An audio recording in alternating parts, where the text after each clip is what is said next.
In this video, we're going to talk about one-sided limits and the existence of a limit. The notion of a one-sided limit is actually something that has been introduced to you before, but not formally. When we first started talking about our graphical approach to limits, I said, for example, if we had a function like this, the limit as x approaches c of this function does not exist. And the reason that that limit didn't exist is because if we approach c from values less than c, or from the left, we get a different limit than if we approach c from values greater than c, or from the right. So we said the limit in this case, if this was our function f of x, the limit as x approaches c of f of x does not exist. Simply because when we come from the left, we get a different value than when we come from the right. However, we can break this down and call this a left-handed limit and a right-handed limit. So a right-handed limit, for example, would mean that we're approaching c from values that are greater than c. So limit as x approaches c from the right, and the notation we'll use for that is a superscript of a plus sign. This limit actually does exist. So remember that this notation means the limit as x approaches c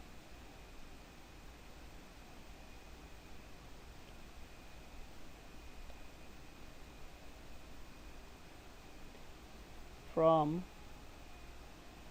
the right, or in other words, from numbers bigger than c.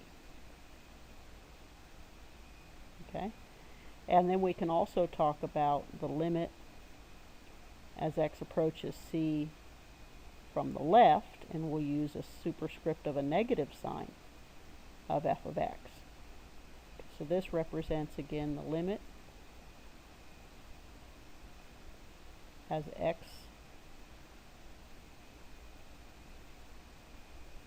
approaches c from the left, or in other words, from numbers less than c. Okay? So even though a limit itself may not exist, as in the case of this function, the limit as we approach c from the right and the limit as we approach c from the left do exist. So in this case, if this is my function here, f of x, we would say that the limit as x approaches c from the right of f of x in this picture is equal to the value L2. And the limit as x approaches c from the left of the function f of x in this picture is equal to L1. So this is the idea of left-hand and right-hand limits. The limit as x approaches c of f of x, without regard to left or right, only exists if the limit as x approaches c from the left is equal to the limit as x approaches c from the right. Now I'd like to give you a couple examples of limits that only exist on one side. For example, if I look at the limit as x approaches 4 of the square root of 4 minus x, as we discussed before, this limit actually does not exist.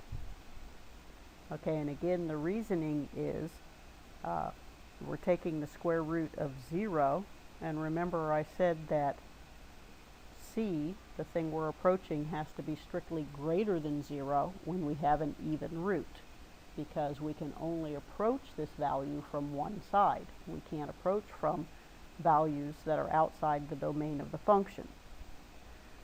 So in this case, though, we could look at the left and the right-hand limits. So if I looked at the limit as x approached 4 from the right, for example, of the square root of 4 minus x, or I looked at the limit as x approached 4 from the left of the square root of 4 minus x, then I might have a different outcome. All right, so as x approaches 4 from the right, so if we think of approaching 4 from numbers that are bigger than 4, because that's what from the right means. So if x is bigger than 4, then we have a problem here, because 4 minus something bigger than it is going to be a negative number. And the square root of a negative number does not exist. And therefore, this limit here does not exist. However, in this case, if I look at the limit as x approaches 4 from the left, this would be approaching 4 from numbers less than 4. So as I'm approaching from numbers less than 4, like 3 and 3.1 and 3.2 and 3.9 and so on, 4 minus a number less than 4 does exist. So in other words, I can approach 4 from the left, because as I'm approaching from the left, I'm still within the domain of the function. And then when I get exactly to 4, I have approached the value 4 minus 4, which would be 0. So this limit actually does exist, and it is equal to 0. We can verify this with a picture if you want. If you recall, the square root of 4 minus x is going to be, when x is 4, it's equal to 0, and it's a square root function that's opening to the left because x is negative. So we can see that we can approach 4 from the left because we are within the domain of the function, and as we approach 4, as the x values approach 4, the y values approach 0. So that means that this limit does exist. But if we try to approach from the right, from numbers bigger than 4, then we have a problem, because we are outside of the domain of the function, and we cannot approach 4 from the right, and therefore this limit does not exist. And by our rule, since the limit from the right is not equal to the limit from the left, the limit itself does not exist. Another classic example of one-sided limits is the greatest integer function. The greatest integer function is notated, or sometimes called, the floor function, and it basically just means the greatest integer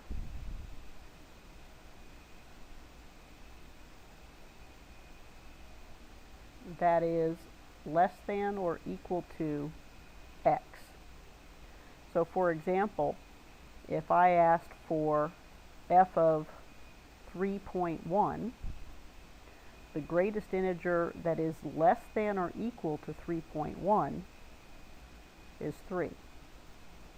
Or if I asked for f of negative 2.2, the greatest integer that is less than or equal to negative 2.2 is actually negative 3, because negative 2 is actually greater than this. So negative 3 would be the integer that's less than. So that's the greatest integer function. And sometimes this function is called the step function, because if you actually graph it, when you're looking at when x is equal to 1 here, the greatest integer, if x is any value between 0 and 1, the greatest integer less than or equal to x is going to be 0. But if you're between 1 and 2, the greatest integer less than or equal to x is going to be 1. And then if you're between 2 and 3, the greatest integer less than or equal to x is going to be 2. And if you're between -1 and 0, the greatest integer less than or equal to x is actually going to be -1, and -2, and so on. So you can see why this is actually called the step function, because it sort of looks like stair steps. So now if we look at, as we're approaching any integer, the limit as x approaches any integer, let's say for example 2, of the greatest integer function does not exist. And again, the reason it doesn't exist is because if I approach 2 from the left, I get a different value than if I approach 2 from the right. However, we do have left-hand and right-handed limits. So if I look at the limit as x approaches 2 from the left of the greatest integer, if I'm approaching 2 from the left, I'm coming along this portion of the graph, and the y values are approaching 1.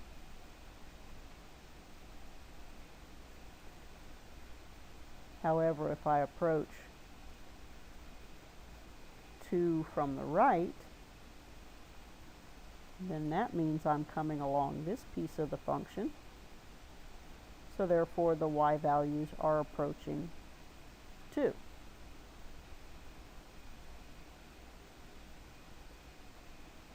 Okay?